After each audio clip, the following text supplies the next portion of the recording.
दोस्तों, आप सभी को नमस्कार। मैं आज जगदीश राजवंशी आप सभी के सामने एक ऐसी कहानी लेकर आया हूँ जिसे सुनने के बाद आपको जीवन में कठिनाइयों से सामना करने में सहायता मिलेगी। ये कहानी उस युग की है, महाभारत काल की है। एक बार श्री कृष्ण जी और बलराम जी एक जंगल से जा रहे थे और चलते चलते कहीं ना कहीं वो थक गए और रात हो गई तो उन्होंने सोचा कि आराम कर लेते हैं आपस में बातचीत करके।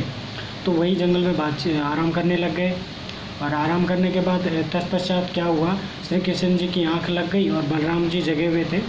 जैसे जगे हुए थे तो अचानक रात को एक राक्षस उनके सामने आता है और बहुत ही तेज आवाज़ में, राक्षस की आवाज़ में करता करता आता है, चिल्लाता आता है। जैसे जैसे बलराम जी के नज़दीक आता है वो डरने लग जाते हैं, क्या हुआ। वो खड़े होकर देखते हैं कौन है, तो राक्षस तुरंत तत्काल उनके सामने खड़ा रहता है और जैसे राक्षस ज़ोर से चिल्लाता है बलराम जी डर जाते हैं और छोटे होने लग जाते हैं। और राक्षस और ज़ोर से चिल्लाता है तो बलराम जी और डर जाते हैं और छोटे हो जाते हैं।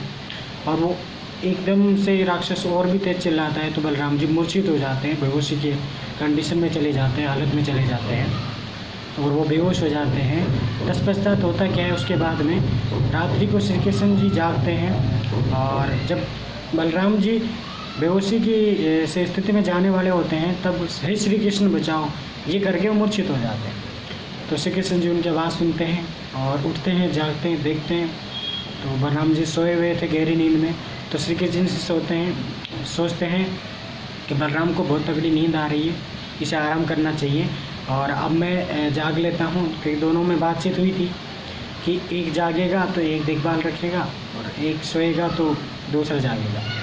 तो श्री कृष्ण जी अब जाग गए तो अब राक्षस वापस से आया और वही आवाज़ चिल्लाते चिल्लाते श्री कृष्ण जी के सामने आ गया।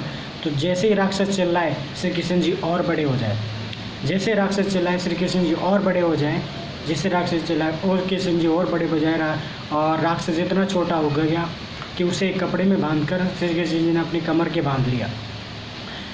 इस कहानी से ये सबक मिलता है कि बलराम जी क्या है, राक्षस से डर जाते हैं और डर में इंसान हमेशा कभी भी आगे नहीं बढ़ पाता, वो हमेशा पीछे जाता है, लाइफ से कहीं ना कहीं भागने लग जाता है, अपनी ज़िंदगी को बहुत ही तबाह कर लेता है, डिप्रेशन में चले जाता है, मौत का शिकार हो जाता है, कहीं ना कहीं मौत की तरफ चले जाता है। तो हमें परेशानियों से डरना नहीं चाहिए, परेशानियों का सामना करना चाहिए। जिस प्रकार से कृष्ण जी ने हंसते हंसते निडर होके और बिल्कुल बेधड़क एक अच्छे स्वभाव में, शांत स्वभाव में उसका सामना किया और धीरे धीरे राक्षस डरता गया और वो छोटा होता गया।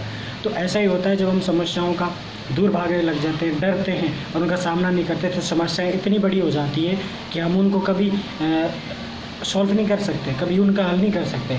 लेकिन समस्याओं को हम निडर होके, साहसी बन के, शांतिपूर्ण उसके विचार करेंगे और उनसे लड़ेंगे तो समस्याएं बहुत ही छोटी नज़र आती है। ऐसी कोई समस्या है नहीं जिसका मनुष्य के पास इलाज ना हो।